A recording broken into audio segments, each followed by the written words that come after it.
Morning. Everybody's good? Okay.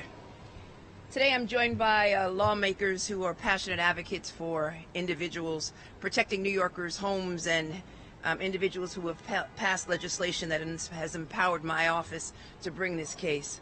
I want to recognize the Borough President of Queens, Donovan Richards, Senator Zelnor Myrie. We should be joined shortly with Senator Brian Kavanaugh, Senator John Liu, and Assembly Member Landon Deus. It is no secret in New York City and all throughout the state of New York that we are experiencing a housing crisis.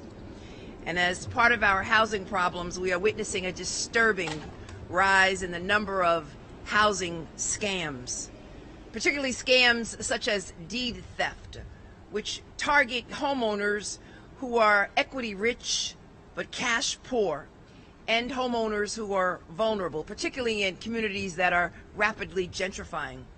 Deed theft is heartless. It is a merciless crime, and it steals individuals' homes without their knowledge. And for many Americans, home ownership represents the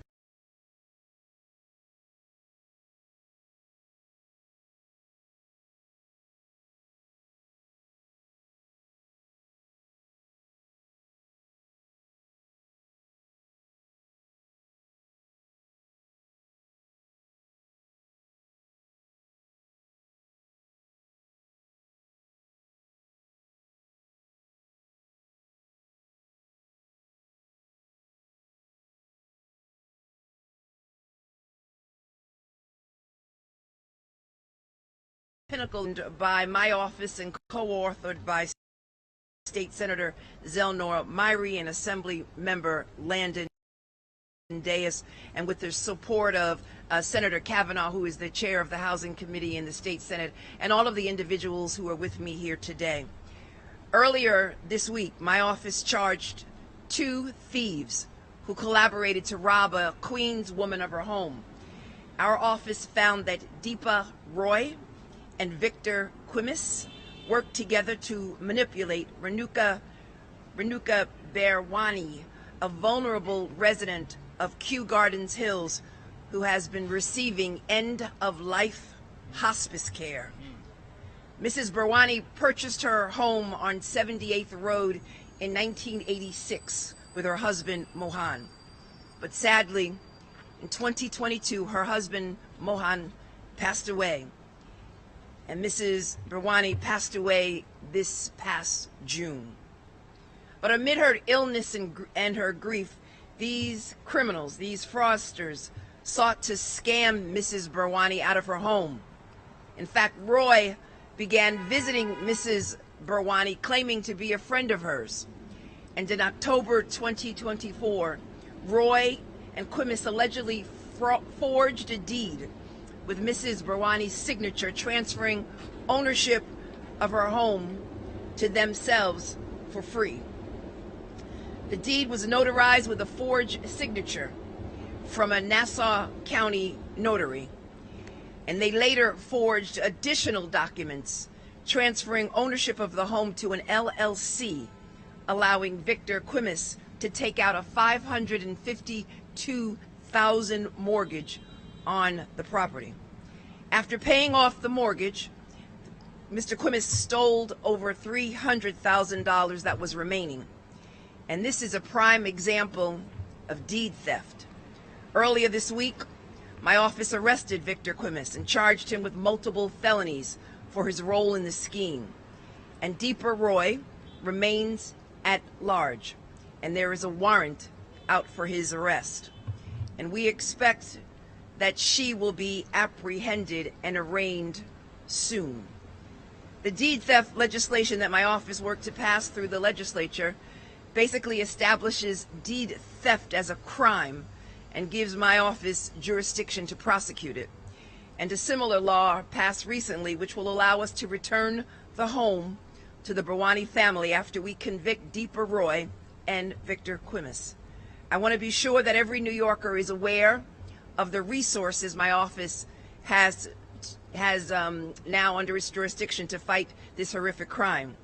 The Office of the Attorney General runs a special deed theft tip line where New Yorkers can file complaints and email deedtheft@ag.ny.gov. Again, that's deedtheft@ag.ny.gov to get help if they think they've been a victim. We have also established a homeowner protection program, otherwise known as HOP, which is a network of free legal organizations where they give advice, including individuals who are facing deed theft. My office regularly holds deed theft education and prevention workshops in communities all throughout the state. I personally, along with over 200 volunteers, we've canvassed parts of Brooklyn, again, educating homeowners about deed theft. And my office will always stand up for vulnerable individuals who are targeted by deed thieves so that family homes can stay in the family. To share more about this case, I want all of you to now hear from Mrs. Barwani's son, Kamal, to share a few words.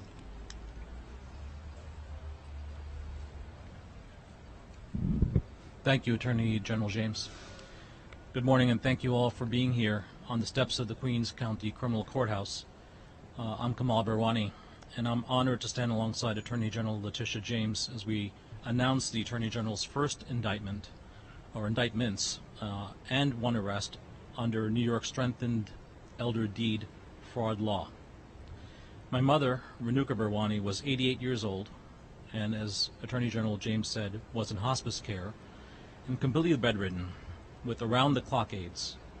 She could not even turn in bed or feed herself or hold a pen.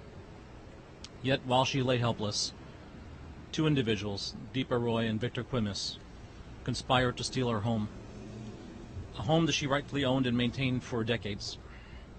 We learned of this brazen scheme by sheer accident when a letter from the New York City Department of Environmental Protection came in the mail, arrived and addressed to Victor Quimis, welcoming him to his new home. Further investigation revealed two forged deeds filed with the New York City Registrar's Office and a fraudulent home equity loan that was taken out by these two individuals.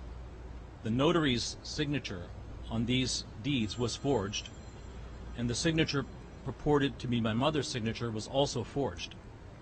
This case makes the first use by the New York State Attorney General of the new law, which raises the severity of the offense and increases penalties for those who prey on our most vulnerable. Attorney General James fought tirelessly to pass this legislation, and today we see its power in delivering justice for victims of elder exploitation. My mother passed away in June of this year. Losing a mother to failing health is devastating enough. Trying to protect her home from fraudsters during this time has made that pain and sadness far more difficult to bear. I want to commend the outstanding investigators and prosecutors of the New York State Attorney General's Office for their meticulous work. This has been a fast investigation, just in a few months. Special thanks go to Attorney General Letitia James for her leadership, to Gerard Murphy, Bureau Chief, and to Nazi Mudiri, Assistant Attorney General, for their collaboration and unwavering support throughout this investigation. Let these arrests serve as a warning. Anyone who targets our seniors will be held accountable. We will not allow criminals.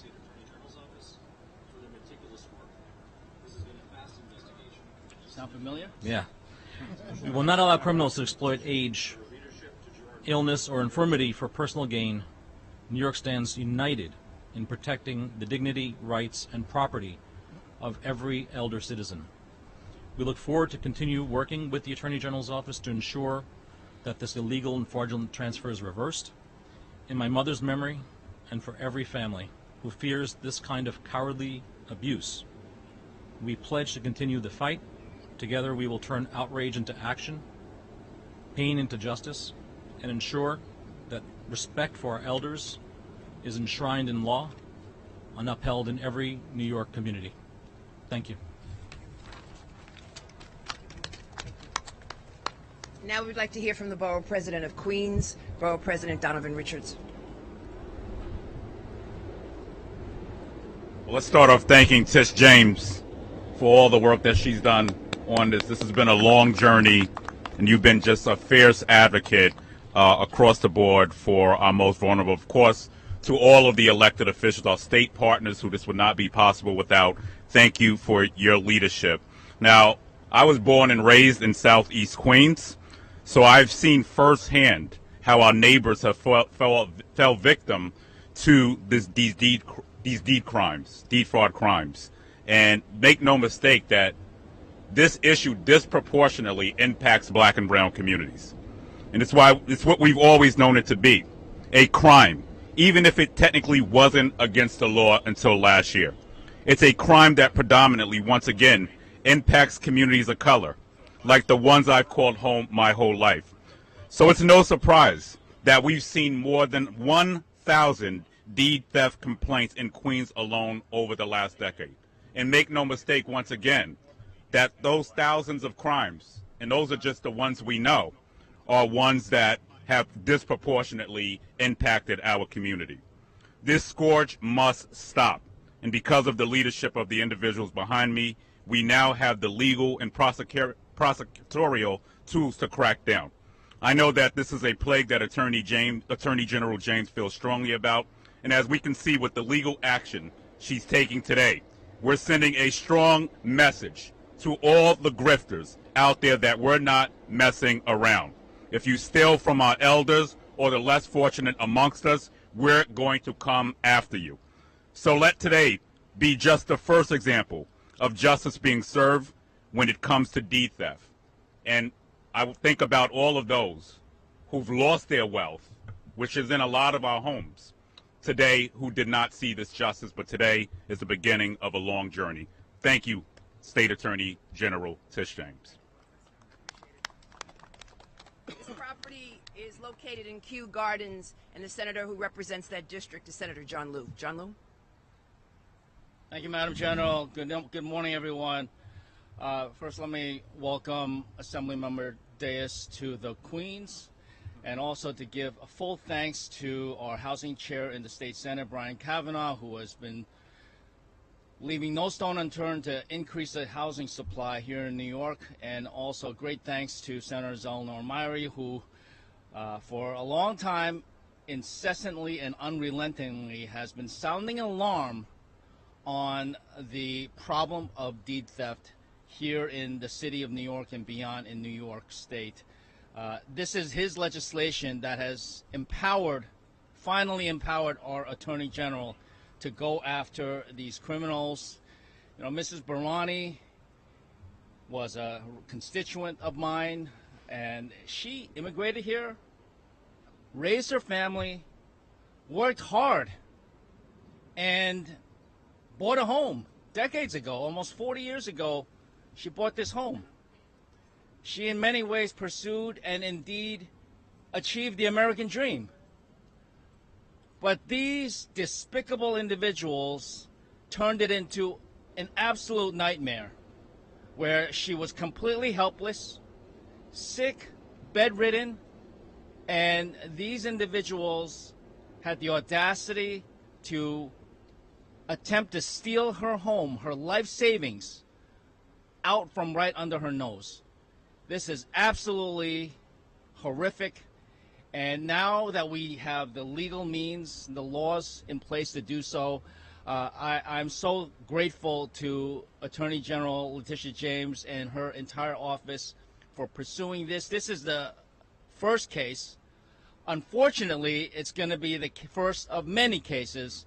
But this first case and today's announcement sends a very strong message that no one is to try to steal anybody else's property, certainly not their homes, and if they even attempt to do so, they will be met with the full force of the law. Thank you, Madam General, for your efforts. Thank you. The sponsor of the legislation who shepherded it through the New York State Senate, Senator Eleanor Myrie. Thank you, Madam General. There are few things that are more precious to a New Yorker than their home. People work their entire lives. It is often the culmination of a dream, of hard work. And for far too many New Yorkers, all of that work has been stolen from them in a moment.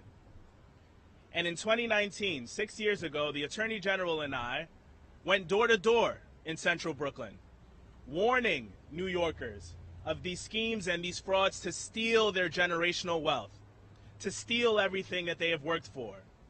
Then in partnership with the chair of our housing committee, Senator Kavanaugh, we held hearings where we heard from victims. We heard tragedies of stolen generational wealth. And then in conjunction with Assemblymember Deus, Senator Lieu, we passed legislation to finally make this a crime. And we did all of that work for one simple reason. If the law does not work for working people, it does not work at all. We have a responsibility to stand up for vulnerable New Yorkers. And that is exactly what the Attorney General is doing today. I am proud to stand with her and to stand with my colleagues, to send a warning to anyone that wants to scheme or defraud vulnerable New Yorkers. You may have been able to get away with it in the past, but your time is up. The individual who sponsored it through the State Assembly, Assemblymember Landon Deus. Good morning. Thank you, Attorney General James, as always. Senator Myrie, thank you for being my partner on this legislation. I am Assemblymember Landon Deus of the 77th District from the Bronx. Ms. Barani left her home country many years ago during partition, had to leave everything behind. And then she immigrated to our great country in 1975. She lived with her husband the American dream, which is buying a home. Something that is becoming tougher and harder for everyday New Yorkers. As the senator just said, if something doesn't work for the working class, then it doesn't work at all. My mom is from Brooklyn. My dad and my parents currently own a home in Harlem. I own my home in the Bronx. My mom is a 3-time breast cancer survivor. I can't imagine a scammer, a schemer, taking away the equity that my mom built while she is laying there trying to fight this cancer, or in this case, a woman that was on her deathbed. Do you understand what type of deprived individual you have to be to take advantage of someone in their final days? You have no morals. You have no guide that lets you be a decent person. And when the Attorney General came to the state legislature and said, we need this legislation, we acted. I want to thank Speaker Carl Hastie, who allowed a freshman assembly member, granted I am an attorney, to be the lead on this in the assembly. That took a lot of faith to allow for a very important legislation to happen. But at the end of the day, the Attorney General, Senator Myrie, the Senate, the New York State Senate, and the State Assembly saw what people were going through. We heard the victims' voices. And most importantly, we fought for the people of New York to take action. We have to make sure this doesn't happen to any more families. Imagine you worked all your life to have that nest egg, to have your castle, and someone takes it away from you with a sleight of a pen, just because they wanted to have a couple $100,000 and didn't work a day in their life for that. This bill, with the leadership from Attorney General James, is going to change the future of housing in New York, which is currently in an affordability crisis, but most importantly is showing, is demonstrating that New York State is fighting for the working class. Thank you. Thank you. We do have an affordability crisis here in the city of New York, a housing crisis, and the individual who has shepherded more legislation during his time in the New York State Senate obviously has been a champion. Ladies and gentlemen, Senator Brian Kavanaugh. Thank you very much. This is quite a lineup to back clean up on. But I want to join everybody in thanking the Attorney General, who really has been working on these issues, on housing issues, on protecting homeowners and renters, and on bringing justice to New Yorkers, not just in this role, but for so many years as the public advocate and now the Attorney General. So I also want to thank the members of the press who are here. You know, a few years back, the press played a critical role in making it clear just how pervasive and how problematic some of these deed theft cases were. We saw more and more of these harrowing stories, so I want to thank people for bringing that to the attention of the world, and I thank you for what you're doing today. Helping to get the message out that this activity will not be tolerated in New York, that you will go to jail if you steal somebody's deed. Now, what we're talking about today is really government working as it should. There was a problem identified. My colleague Zellner Myrie and the Attorney General and the Assembly member and John Lieu, I want to thank him for stamping our passports to get out to Queens today, and the borough president, of course. But, you know, we had hearings. We identified the problem. And we did two things. we passed the criminal statutes that we're talking about today, and we also importantly passed civil statutes that allow various parties to intervene before the deed changes hands improperly. So that should diminish people's ability to commit this crime in the first place. But at the end of the day, a crime like this, where people are willing to forge the documents, take advantage of somebody who can't defend themselves, and proceed to take possession and take possession of the deed, the only answer to that is to prosecute aggressively and thoroughly. And so again, I thank the Attorney General and her team for doing that today. I also just want to thank the family for, it's a terribly tragic time, but thank Mr. Birani and the whole family for working with the authorities and bringing this case forward and, getting justice. Thank you very much. I also want to thank our real estate enforcement unit, Rod Murphy, Kieran Meir, Nicholas Vasitis, and Michael Barbosa from our Brooklyn regional office. We are also dealing with another case in Harlem where the rightful homeowner we discovered was living in a shelter, and an individual stole a brownstone in Harlem that was worth millions. And that homeowner, the rightful homeowner, was living in a New York City shelter, living in poverty. And we were able to get justice for that individual as well. Now we will take on-topic questions.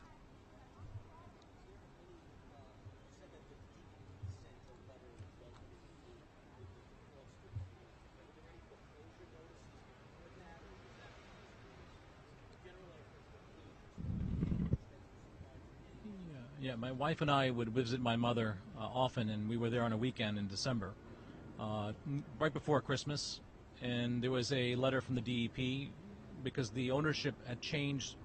The registration papers in the city registrar's office were filed in November, and the purported forged deed was done in October. So it was very quick. There was no foreclosure notice because there was no time, right? So there was never any other indication, because they had changed the billing address for all of the property's bills to a different address. We had no idea anything was happening. It was just by chance the DEP happened to send it to that address.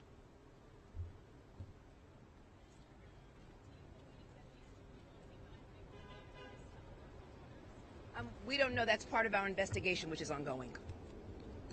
Any?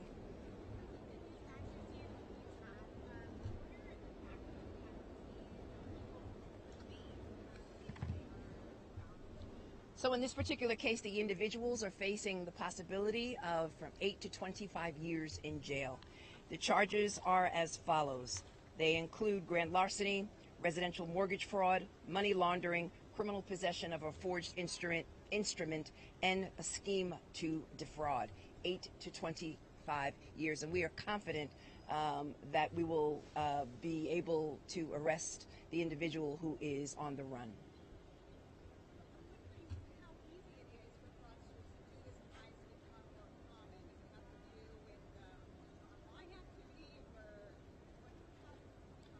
So when this became a crisis, particularly in gentrifying communities, where individuals are cash poor and equity rich, and individuals were taking advantage of vulnerable populations. In addition, I must say that the City Council, with regards to their lien sale, that also elevated and increased the number of individuals who are preying upon vulnerable populations. As a result of that, more elected officials, both in the City Council, the state legislature, as well as in the Office of Public Advocate and the Attorney General, we became more and more aware of it as more complaints came to our respective offices. So we worked with the Department of Finance, we worked with DEP, we worked with a number of agencies to address this issue, and it ultimately resulted in this legislation, which allows my office to prosecute individuals for the crime of deed theft.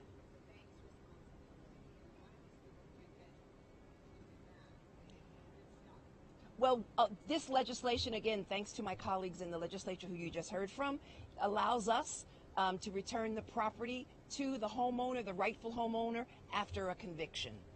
And most importantly, individuals who are in the property, if in fact they are facing an eviction, we can stay that eviction so that they can remain in place. And so again, I'd really want to thank my colleagues behind me. They really came to the rescue of countless number of New Yorkers, and particularly vulnerable New Yorkers who have been victims of deed theft. and we are working with the City Council to strengthen and improve the lien sale process. Sorry. Go ahead.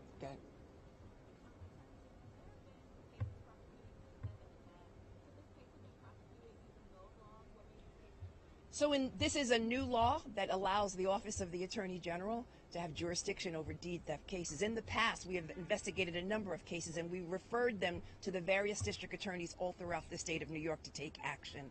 But this is the first case that we have prosecuted under the jurisdiction of the Office of the Attorney General.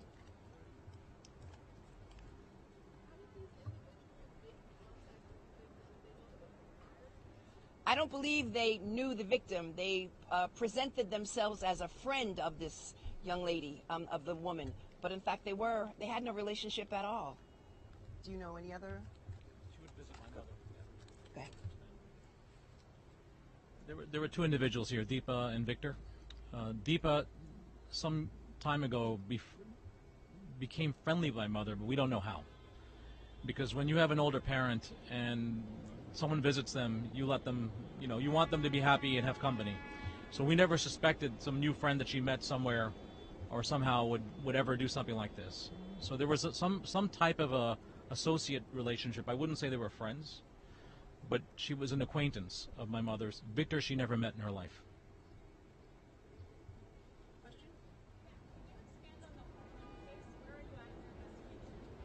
So we're still investigating it, so I can't give you particular facts. But when we secure a indictment in regards to that case, we'll hold another press conference.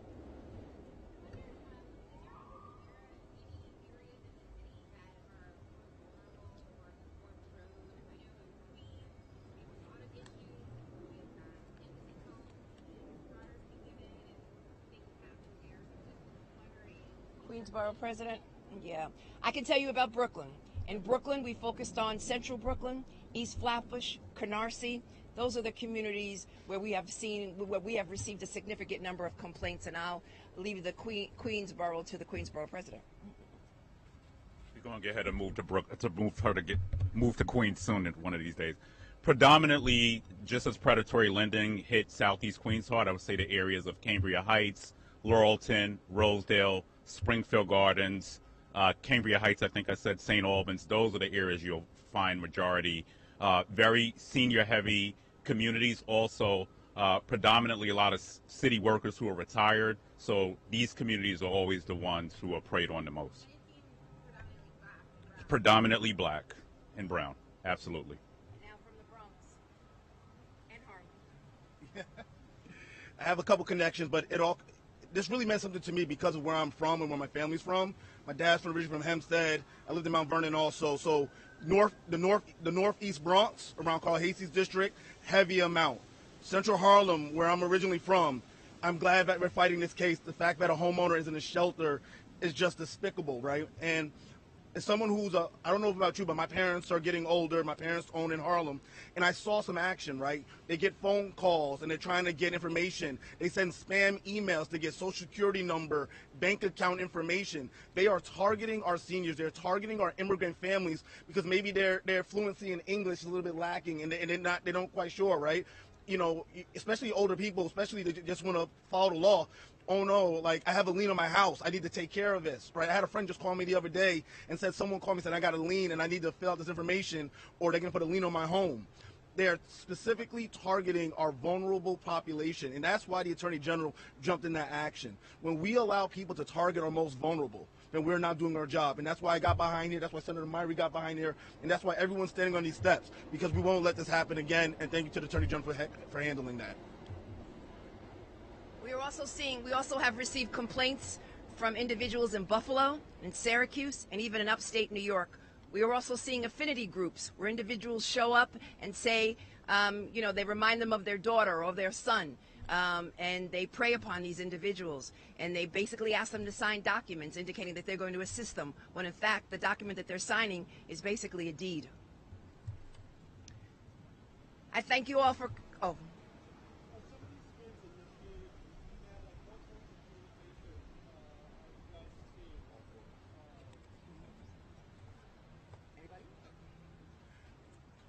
we're seeing example. I'm an attorney also. We've seen examples in all forms. With the event of artificial intelligence, for example, my father got a phone call and the voice sounded like my nephew.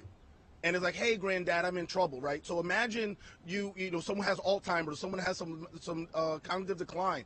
It's so easy to fool someone in this situation, or making it sound like the Attorney General's office or the DA's office is calling them for information. So their ability to use technology, video, alteration of sound, emails that look like coming from my office or a legitimate city or state source. They're using technology, but at the end of the day, it still takes some old-fashioned scamming where someone using personal relationships, getting to know someone, and they're looking at churches, senior homes. So, you know, these people use all forms to utilize this. Thank you all for coming. I just had one thing. Sorry, just one thing. The Attorney General mentioned it, but there is a hotline that the Attorney General's office runs for the HOP network. We have doubled the funding for that kind of assistance to $40 million a year, and the number is 1-855-HOME-456. So anyone who's experiencing distress or someone is reaching out to them in a way that's questionable, they can get legal assistance to assess what's going on and maybe prevent themselves from becoming a victim. Thank you.